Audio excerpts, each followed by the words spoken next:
Bismillahirrahmanirrahim. Assalamualaikum warahmatullahi wabarakatuh. Alhamdulillahirabbil alamin. Wassalatu wassalamu ala asyrafil anbiya'i wal mursalin sayyidina wa maulana Muhammadin wa ala alihi wa ashabihi ajma'in, amma ba'd. Perkenalkan, nama saya Ummul Azizah dari Sekolah Tinggi Agama Islam Al-Hikmah Jakarta, semester 5 Prodi Pendidikan Agama Islam. Di video kali ini, saya akan membahas salah satu metode pembelajaran modern, yaitu Problem Based Learning, atau biasa disingkat dengan PBL, yaitu metode yang sangat relevan diterapkan dalam berbagai mata pelajaran, termasuk pendidikan agama Islam. Tujuan dari video kali ini yaitu untuk memahami konsep, prinsip, dan penerapan PBL, serta melihat bagaimana strategi ini dapat digunakan dalam pelajaran agama Islam untuk mendukung pembelajaran yang bermakna. Oke, langsung saja kita masuk ke dalam materi. Materi pertama yaitu definisi PBL. Problem-based learning adalah metode pembelajaran yang berpusat pada siswa dengan menghadirkan masalah dunia nyata sebagai stimulus untuk belajar. Metode ini membantu siswa mengembangkan kemampuan berpikir kritis, analitis, dan kolaboratif. Selanjutnya yaitu prinsip dasar dari PBL. Yang pertama, berbasis konstruktivisme.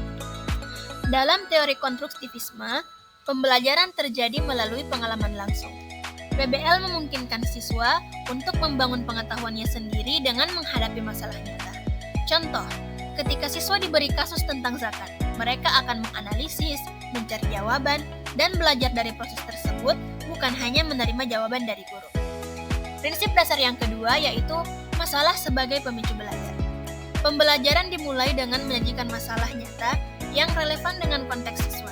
Masalah tersebut dirancang agar tidak memiliki solusi tunggal, sehingga memicu siswa untuk berpikir kritis dan kreatif. Contoh dalam pelajaran agama Islam, siswa diberi masalah seperti pengelolaan infak di masjid yang kurang transparan. Nah, prinsip yang ketiga yaitu kolaborasi sebagai inti pembelajaran. PBL menekankan kerja kelompok untuk menyelesaikan masalah. Kolaborasi ini mengembangkan keterampilan komunikasi, mendengarkan, dan berbagi ide. Contoh, siswa berdiskusi untuk merumuskan langkah-langkah menghitung zakat dengan melibatkan dalil dari Al-Quran dan hadis.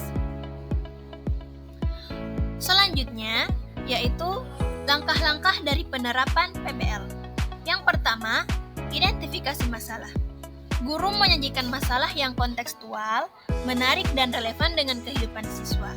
Masalah ini harus bersifat kompleks, sehingga memerlukan analisis dan pemikiran mendalam untuk menyelesaikannya. Contoh, seorang muslim memiliki penghasilan bulanan sebanyak 5 juta rupiah. Apakah dia wajib membayar zakat penghasilan? Jika ya, bagaimana cara penghitungannya? Tahap yang kedua yaitu diskusi kelompok. Siswa dibagi ke dalam kelompok kecil untuk mendiskusikan masalah. Dalam diskusi, mereka menganalisis masalah, mengidentifikasi apa yang sudah mereka ketahui, dan menentukan informasi tambahan yang dibutuhkan.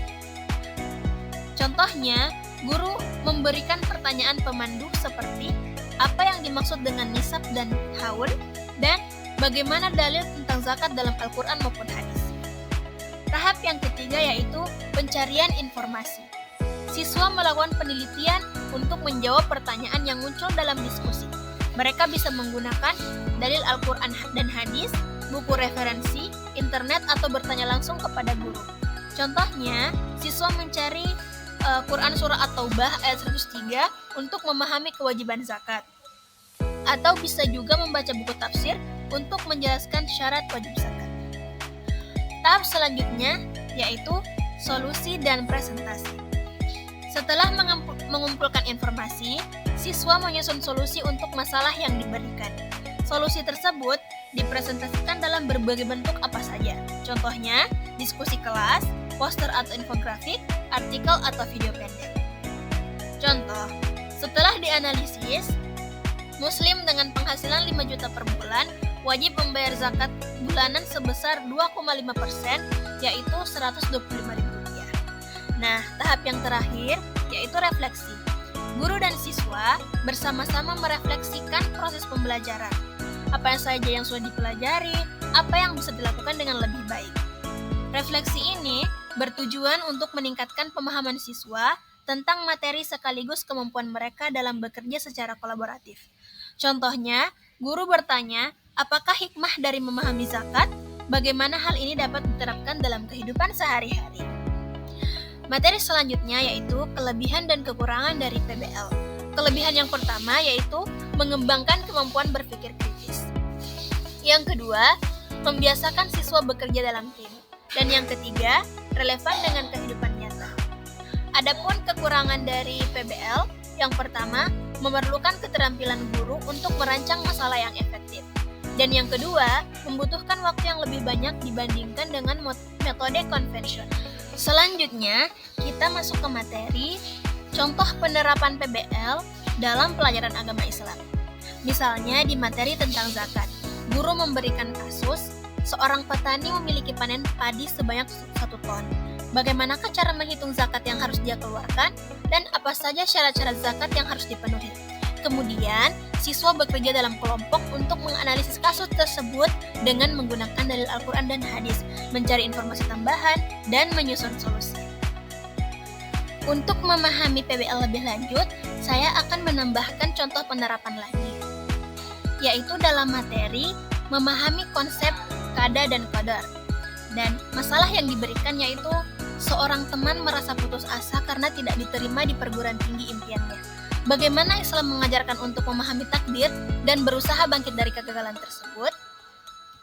Maka langkah-langkah yang diambil yang pertama yaitu identifikasi masalah. Guru memberikan skenario tentang kegagalan yang dialami seseorang, seperti yang telah disebutkan tadi. Dan yang kedua yaitu diskusi kelompok. Siswa mendiskusikan perbedaan qada dan qadar, serta hikmah di balik setiap kejadian.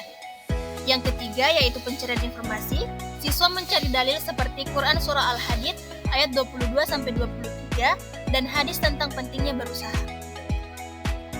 Yang keempat yaitu solusi dan presentasi. Siswa membuat langkah-langkah praktis untuk bangkit dari kegagalan sesuai ajaran Islam. Dan tahap yang terakhir yaitu refleksi. Guru meminta siswa untuk berbagi pengalaman dan pelajaran tentang menerima takdir Allah. Baik, teman-teman sekalian, kita beralih ke poin selanjutnya yaitu bagian penutup. Kesimpulan, problem-based learning adalah metode pembelajaran yang efektif untuk mengasah kemampuan berpikir kritis dan memecahkan masalah. Dalam konteks pelajaran agama Islam, metode ini dapat membantu siswa memahami dan menerapkan nilai-nilai agama secara praktis. Refleksi, dengan PBL siswa tidak hanya belajar tentang teori, tetapi juga bagaimana menerapkan nilai-nilai Islam dalam kehidupan sehari-hari, menjadikannya lebih relevan dan bermakna. Terima kasih untuk segala perhatian.